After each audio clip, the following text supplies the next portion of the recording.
Cette ruelle, l'une des voies secondaires reliant les quartiers PK12 et Bikele, s'apprête à faire peau neuve grâce à la réalisation d'un pavage.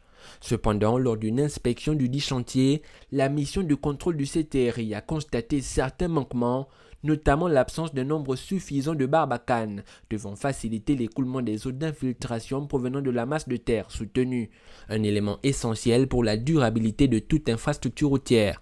Un mur sans barbacane, ça n'a pas de force. Ça ne respire pas. Ça ne respire pas. Donc toute la pression là, quand ça vient là, il a le risque que le mur tombe.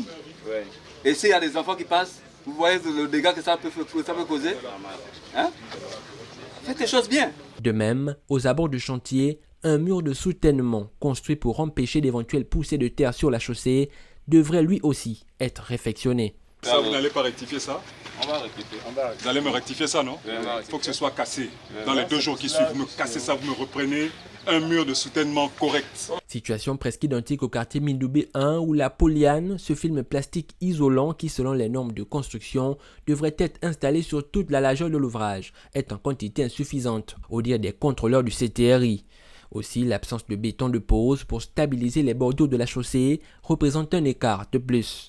Si l'absence des conducteurs de travaux sur ces chantiers n'a pas permis d'avoir de plus amples explications dans l'immédiat, ces observations vont tout de même enrichir le rapport de cette mission de contrôle spécial destinée entre autres à vérifier la conformité des matériaux et des normes établies en matière de construction en République gabonaise.